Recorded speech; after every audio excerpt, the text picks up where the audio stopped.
Well, hello everyone, and thank you for coming out this afternoon. I appreciate you all joining us. For those of you that know me, I am Brian Barta. I'm the CEO here at William Newton Hospital. I've been here for a little bit over 5 years. Very proud to work for this hospital and be in this community, serving a great staff, along with our very talented and gifted medical staff, and living back in rural Kansas where I was raised. So very fortunate to be here and very glad that you could join us. Those of you that do know me know that I often would not seek out to volunteer to give a public speech. Some of the sweat you're seeing right now is the heat and some of it is the nerves. So please bear with me. We will get through this together. But I was given an opportunity and I jumped at it today to speak with all of you because I feel very strongly about Medicaid expansion in the state and the impact that it has on rural hospitals and rural communities like ours. Kansas is one of 10 states that has yet to expand Medicaid, and we've definitely fallen behind the rest of the country. Failure by our state's legislature to fund Medicaid expansion has cost Kansas hospitals and communities over $6.5 billion over the last 9 years. That funding could have helped to cover the healthcare services for hundreds of thousands of Kansans and their families. 90% of the funding for Medicaid expansion comes from the federal level. And I don't know about you, but a 9-to-1 return on investment is something that will take every day of the week. The biggest impact for rural hospitals like William Newton are the cost of uncompensated care. And annually, the cost of our uncompensated care is roughly $2.5 million. Let me make this abundantly clear, though. Even though we are not receiving reimbursement for that care, uncompensated care is not free. It costs all of us. It costs all of us through increased health insurance rates that we all pay to cover the losses for hospitals and other healthcare providers that have to provide care to those individuals without coverage or means of paying. Inaction by Kansas legislature to expand Kansas Medicaid is a direct contributing factor to inflation of healthcare costs that we're facing in our communities. The majority of services that we see for uncompensated care are emergency room visits and emergency surgeries. I believe that a large portion of these visits could be avoided if individuals had proper healthcare coverage and sought treatment and services from primary care providers instead of having to wait and bear that burden until it was no longer tolerable and presenting to our emergency department. William Newton Hospital and the 103 other rural hospitals in Kansas are able to provide those primary care services to our community and those members to make sure that they can seek preventative healthcare treatment and screenings to avoid that kind of circumstance.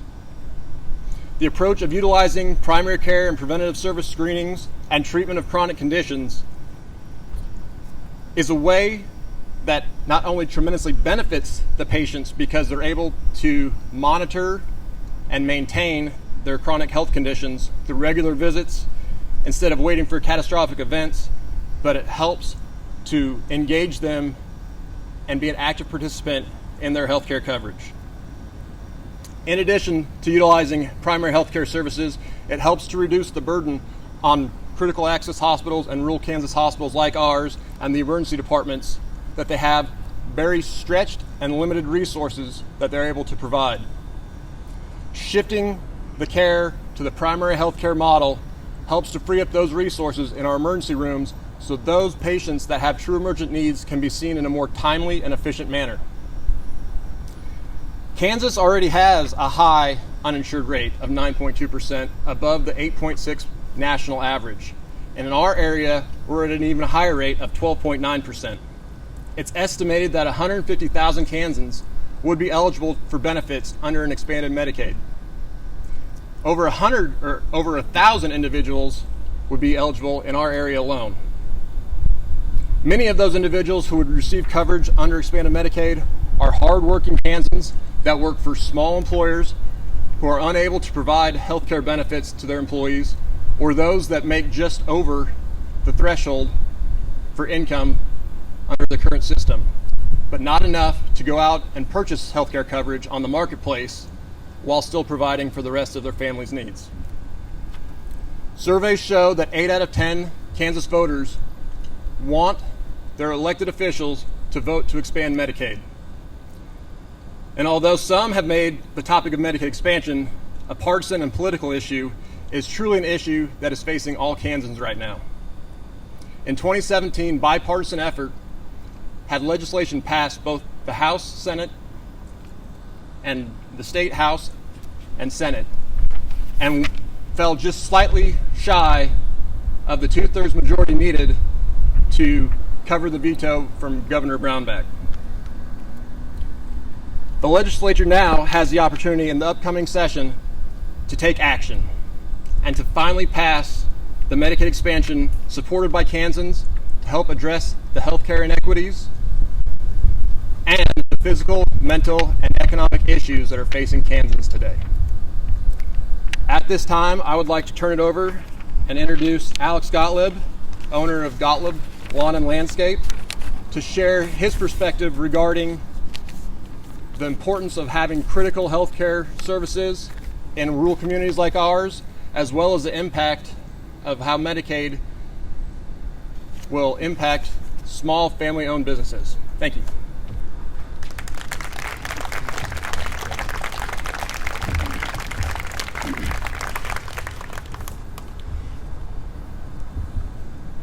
Thank you, Brian. As he mentioned, I'm owner of Gottlob Lawn Landscape here in Winfield, and I appreciate the invitation to speak today. I first want to share a quote from someone that is far wiser than I am, and that is Winston Churchill. He was once quoted as saying, healthy citizens are the greatest asset any country can have. Healthcare here at William Newton Hospital, our community, and beyond is vital to our success in business, both small and large. The proposed expansion of Medicaid is important to my family and our company so that we can be our best for each other and our customers. As an employer of both full-time and seasonal employees, my wife and I see firsthand the challenges related to healthcare that our employees face, oftentimes how it affects their day-to-day work at our business. As with any industry, we need employees who are present and healthy. When each individual team member is at their best, the entire team benefits, and outcomes become more efficient, enjoyable, safe, and profitable. As we all know, there are many stressors in life. Healthcare and affordable health insurance should not be one of them. Too often, hardworking families are forced to choose between even the most basic healthcare for themselves and their children versus putting fuel in their car or groceries on their table. I believe that if we can create better healthcare programs, including the expansion of Medicaid in the state of Kansas, then we can vastly improve the quality of life, not just for those participants of the program, but for all Kansans. We want healthier children, we want healthier families, healthier employees, healthier neighbors, and most of all, healthier communities. Insurance costs are growing more and more out of reach for small companies such as ours every day. Medicaid expansion will not only benefit individuals, but it also has the ability to bridge the gap when small businesses are not able to provide insurance. As healthy Kansans, we can be more efficient, life can be more enjoyable, it can also be more safe, and we can all be more profitable together. So let's move our communities from surviving to thriving by investing in healthcare for Kansans. Again, thank you for your time today, and I just want to congratulate Brian on the awesome role that he does here at William Newton. We have a fantastic facility, and so congratulations on the team that you lead and all that you do to make healthcare in our community possible. And with that being said, I'm going to turn things over next to Chandra to share her story. Thank you.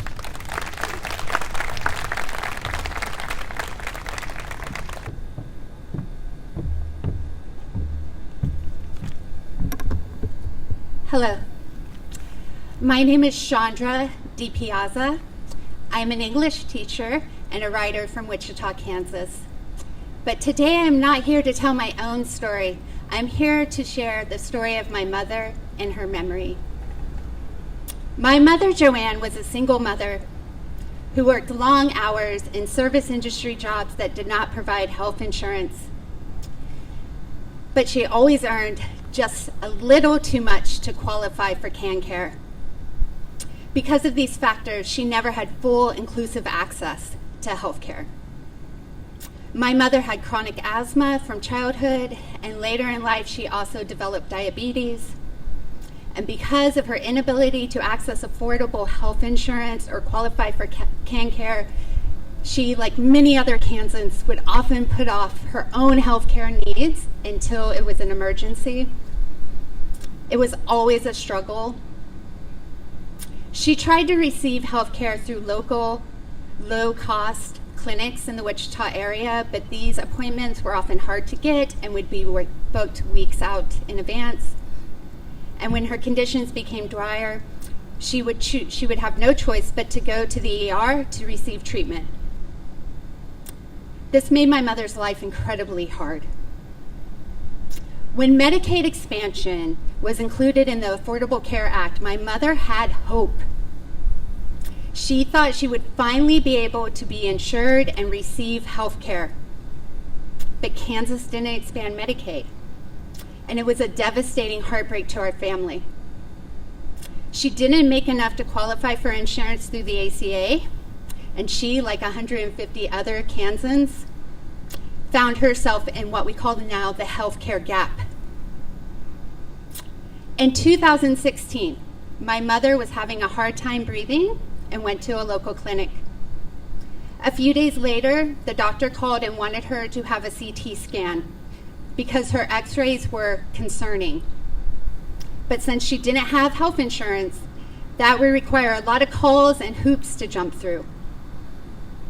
After waiting weeks for an appointment for the scan, a month later, we still had not received the results, and my mother was struggling to breathe again, so I rushed her to the ER. It was there that I explained to an intern that we had been waiting for weeks for the CT scans and begged her to have an oncologist look at these, and where we got the devastating news that my mother had a rare form of non-Hodgkin's lymphoma.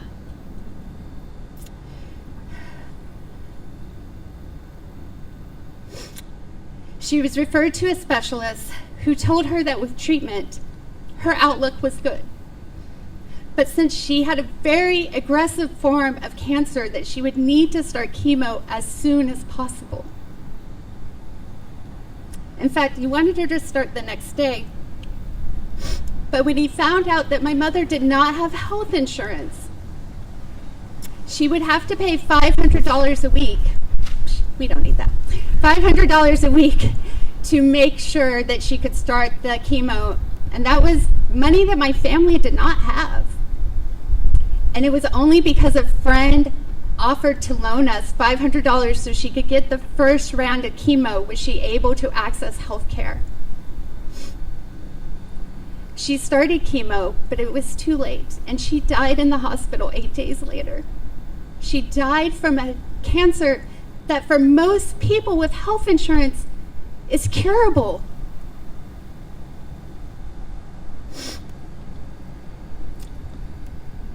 My mother is not the only person who has had to face these kind of choices in Kansas. I live in Wichita. I grew up in Wichita. It's one of the largest cities in our state.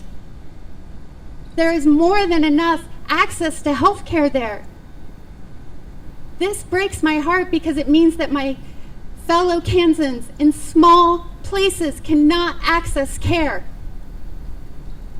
We can do better. It's time to make our state a place that we can be proud.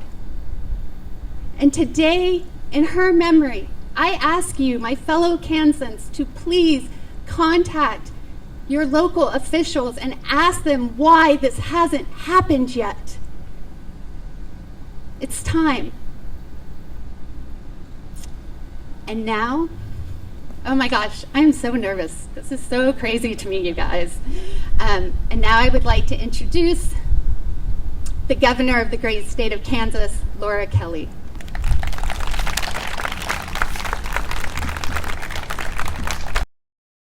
Chandra, first I just want to say how sorry I am for you and for all the others in Kansas who have experienced the same thing. I am glad to be here in Winfield this afternoon, though, because nobody should have to experience what Chandra has experienced. I also do want to thank you, Alex, for addressing how this issue impacts our workforce. You know, every business owner should recognize, just as you have, that this isn't just a healthcare issue. It's also an economic issue. And finally, I want to acknowledge Brian. You did a great job on your speech, by the way. And all of his colleagues here at William Newton Hospital. The care you provide to patients here in South Central Kansas is absolutely essential. And I thank you for keeping Winfield and the surrounding communities healthy and thriving. You know, I'm here today to announce that this fall, I will be traveling around the state, starting today, to talk about my number one priority when the state legislature reconvenes next year: expanding Medicaid. I'm calling it the Healthy Workers, Healthy Economy Tour. The reason I'm so focused on this issue is because by expanding Medicaid, we can give thousands of working Kansans access to affordable health care. Contrary to what some would have you believe, 140,000 Kansans work but don't have health insurance. Many hold down jobs at restaurants, in child care centers, caring for seniors, or in other industries that don't routinely offer health insurance. We can also reduce healthcare costs for everyone else in the state. We can protect our rural hospitals that are in danger of closing. We can return Kansas taxpayer dollars to the state. And we can create thousands of jobs. And we can strengthen our ability to hire and retain workers so that we can continue the historic business development and job growth we've experienced in recent years. Now you might be asking, can we really do all of that just by expanding Medicaid? The answer is yes, we can. And I'll tell you exactly how. But first I want to give you a bit of background. For those of you who don't know, Medicaid is a federal and state health insurance program that covers or helps cover medical costs for people who cannot afford them. Nationwide, Medicaid covers more than 20% of Americans, but that number varies significantly from state to state as each state administers Medicaid differently. Here in Kansas, the program we use to administer Medicaid is called KanCare, and it currently covers about 480,000 Kansans. Unfortunately, there are more. There are still over 260,000 people in Kansas who do not have health insurance, including 38,000 children. In 2010, the Affordable Care Act gave states the option, and backed it up with federal funding, to expand Medicaid to any adult with an income at or below 138% of the federal poverty level. In 2023, that means anyone making less than $20,120 a year, just under $10 an hour. Since then, 40 states and Washington, D.C. have expanded Medicaid. 10 states have not, and Kansas is one of those. Under the current law, a single mother of two only qualifies for KanCare if her annual income is at or below $9,500. That means that if a single mother of two works 30 hours per week at a minimum wage job, she does not qualify for Medicaid as it currently exists in Kansas. 6 years ago, our state legislature, led by Republicans, voted to expand Medicaid, but it was vetoed by Governor Brownback. Since that veto, because we have not expanded Medicaid, we have left more than $6.5 billion of taxpayer money in Washington, D.C. This is money that hardworking Kansans have already paid towards health care services that are being expanded in other states. We have become a healthcare desert in Middle America.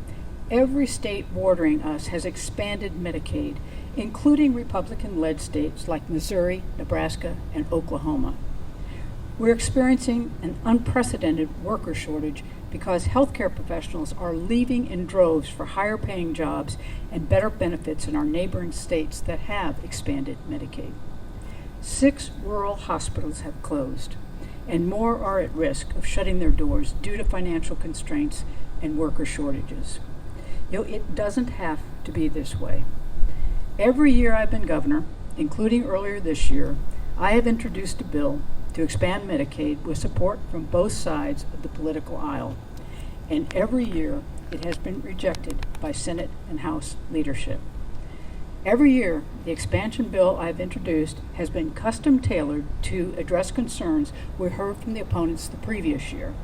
And every year, those who oppose Medicaid expansion find new ways to move the goalposts. It's clear at this point that they are not serious about solving the challenges around health care in our state. But we must get this done. Expanding Medicaid is the most sensible investment we can make in the future of Kansas. First, Medicaid expansion will lower costs for everyone in every corner of the state. Studies have shown that places where Medicaid has not been expanded see outrageous spikes in the cost of private insurance and send more tax dollars to local hospitals instead of giving that money back to the people who paid the taxes. As I mentioned, expanding Medicaid would give thousands more working Kansans access to affordable health services. Remember these services that those people in all Kansans are already paying through their federal tax dollars. Those include services and resources to treat people with mental illnesses and substance abuse disorders. Under the current system, individuals experiencing mental health crises or struggling with substance use disorders frequently end up in emergency rooms or jail because there's nowhere else for them to go. This creates enormous challenges and puts a huge strain on our emergency departments, our courts, and our law enforcement. That's not to mention the undue burden on those who have mental illness and who would otherwise benefit from treatment or other interventions. These people need health care, not handcuffs. It's also unfair to taxpayers who are left footing the bill. Not only do they have to pay for the high cost of incarceration, they're also on the hook again when untreated individuals wind up back on the streets, often worse off than when they entered the system. Our refusal to expand Medicaid is not saving us money. We are giving up the opportunity to bring tax dollars back to our state. With every additional year we do not expand Medicaid, Kansas forfeits millions of dollars. We need to give Kansas taxpayers access to the health care services they deserve and are already paying for. Expanding Medicaid will bring those dollars back to our communities and reduce costs for every Kansan. And that's not just a guess. We've seen it happen across the country. Other states have found that whatever it costs to expand Medicaid, the states make that back by saving money on other services, creating jobs, and boosting the economy. Expanding Medicaid will also keep our hospitals, especially our rural hospitals, open. Nationwide, rural hospitals are 6 times more likely to close in states that haven't expanded Medicaid as they are in states that have. In Kansas, more than 2/3 of our rural hospitals are at risk of shutting their doors. That's a higher percentage than any other state in America. When rural hospitals close, folks in the surrounding community who rely on them are forced to travel prohibitively long distances just to access basic health services. That's unacceptable. And these hospitals happen to be in the areas that need them most. Studies have found that rural Americans are most likely to die prematurely from heart disease, cancer, lung disease, and stroke. They also have higher rates of diabetes and are at greater risk of fatal car crashes, suicide, and drug overdoses. There's an economic component to this as well. Hospitals in rural communities often serve as economic hubs. Losing them means losing the workers who help those communities and the local businesses within those communities thrive. The retention of even a small hospital or nursing facility in a rural community creates economic ripples that sustain grocery stores, restaurants, and retailers, and provide tax support for public services like schools and parks. Finally, expanding Medicaid will make us more economically competitive. I said that the North Star of my second term is making Kansas the best place in the country to live and to work and to raise a family. I'm proud that since I've taken office, we have experienced historic levels of new businesses choosing to call Kansas home. We've been able to bring over $17 billion in private investment to Kansas. But I believe that that growth would have been even stronger if we were able to point to a more robust healthcare system to attract businesses and workers. Being able to offer a high quality of life is a crucial part of economic development. If we want to stay competitive and continue growing our state's economy, we must demonstrate that taking care of our workforce is a top priority in Kansas. Expanding Medicaid itself will create about 23,000 jobs in Kansas. And if we want to put an end to the healthcare worker shortage I mentioned earlier, we must enact policies that keep those workers here in Kansas rather than drive them away. For business owners, expanding Medicaid is a win-win. Private sector employers in Kansas would save a total of $40 to $80 million per year in healthcare costs if Medicaid is expanded. And a healthier workforce is a more productive workforce. Expanding Medicaid would mean thousands of people no longer have to forego wellness checks, preventive care, and prescription medications because they can't afford them. Having healthy employees who can consistently show up for work and can reliably perform their job responsibilities is the most basic requirements for any successful business. So it boils down to this: expanding Medicaid and ensuring that every person in Kansas has access to the affordable, high-quality health care they deserve is the smartest, sanest way to keep Kansas moving forward. And this is not a partisan issue. A recent statewide survey showed that 78% of Kansans, regardless of political affiliation, support Medicaid expansion. And trust me when I tell you that there are many Republican legislators who are just as frustrated as I am that we have failed to get this done. I've heard the argument that Medicaid expansion was never going to pass this year or last year because my colleagues across the aisle did not want to give me a win in an election. My determination to expand Medicaid has nothing to do with trying to score political points or pull one over on my opponents. I will never be on a ballot again. Expanding Medicaid is not a win for Laura Kelly. It is a win for hospitals, for workers, for our businesses, our families, and our children throughout the state. I refuse to give up on this fight. When the legislature reconvenes in January, I will propose Medicaid expansion for the 6th time. I'd like to remind those in the legislature, your colleagues did not elect you. Your constituents did. And I implore you to start taking positions that reflect their wants and their needs, even if those positions are at odds with leadership. And to everyone here today who is not an elected official, please call your legislator and ask them to demand that legislative leadership give them a chance to vote for Medicaid expansion. Make it clear that every legislator standing in the way of expansion is going against the wants and needs of the people they claim to represent. Thank you all for joining me today. I hope we can work together to get Medicaid expanded to achieve a healthier workforce, a healthier economy, and a healthier state.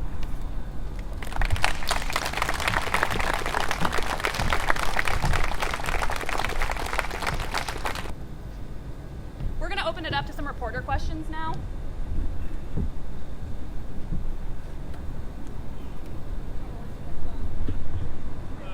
Why did you choose to come to the Whitfield Hospital for this kickoff or announcement? I really just couldn't think of any better place to come to kick off this tour. One, it's a very important region within our state, South Central Kansas, where there are excellent healthcare services being provided both in Wichita and some of our rural communities. But those healthcare services need the support that we can provide by expanding Medicaid. I think Brian's job would be a whole lot easier if he had fewer uncompensated care patients. Could you explain where specifically Yeah, the money is federal money.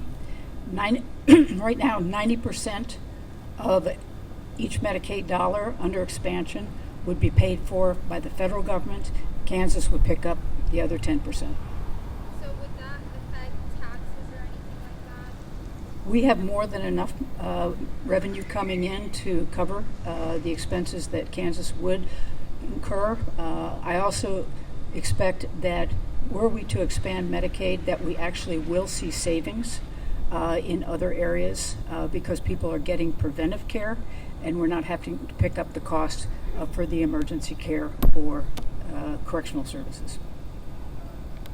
The two main objections that I'm seeing to Medicaid expansion circulating amongst lawmakers and politicos right now are that they're saying that the 150,000, the majority of those who fall in that gap are folks who are choosing not to work, and that's why they can't afford Medicaid. And the other one is that Medicaid expansion is helping only those who are healthy, while those who are unhealthy are not getting the help that they need, the insurance that they need. What's your response to that? Both of those are false statements. We know, as I mentioned in my remarks, that we've got 140,000 people in Kansas who do not have health insurance, but who are working. It's people, like Chandra's mother, who's working, but her employer didn't provide employer-based health insurance. That's the story for most of these people. Are there some people who are not working who would also qualify? Yes, indeed there are, but those are few and far between. And I think if we were to dig down into why they're not working, what you're going to find is they're caring for an elderly parent, they're caring for a young child. They may have some mental health issues that prevent them from being in the workplace. But the whole idea that people are sitting at home waiting to be eligible for Medicaid when they could work is not true. We know we also have the lowest unemployment rate that we've had, so we don't have a lot of people sitting home not working. And the second part of your question was, that by providing for adults without disabilities, that we would be shorting those with disabilities. The two are really unrelated. Those are separate budget items, and there would be no impact on people who are currently receiving services through some of our waivers for our senior citizens, our frail elderly, developmentally disabled. That would not change if we were to expand Medicaid. If anything, what it might do would be to provide health insurance for their providers, their caretakers, who could then be healthier and show up more often. It's your time as governor.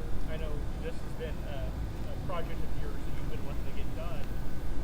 Throughout the years, have you seen more and more people kind of cross the aisle willing to work together? Do you think that you've had a momentum coming up this coming year to hopefully achieve your goal?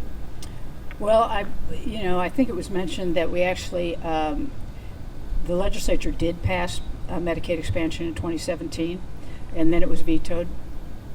I believe the House then passed it again, either in 2018, 2019, at some point, and that the Senate would just not take up the issue. I think at that time, if they had taken up the issue, it would have passed, and we wouldn't be standing here today. It's hard to tell right now because the legislature's really not been given an opportunity to debate or to vote on Medicaid expansion.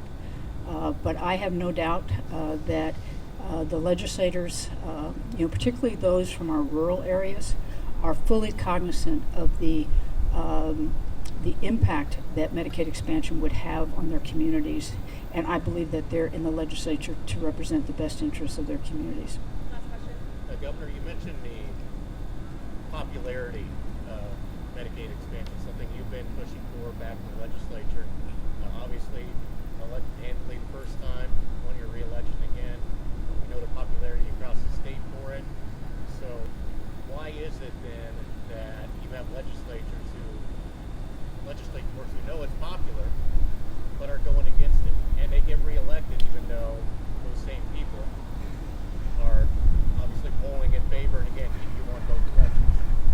Well, I do think that, the problem with, getting it across the finish line really has to be put, the responsibility for that has to be put on legislative leadership, not on the rank and file leadership. But the rank and file legislators now have the responsibility to put the pressure on their leadership to break that logjam and let them debate this bill and let them vote on Medicaid expansion.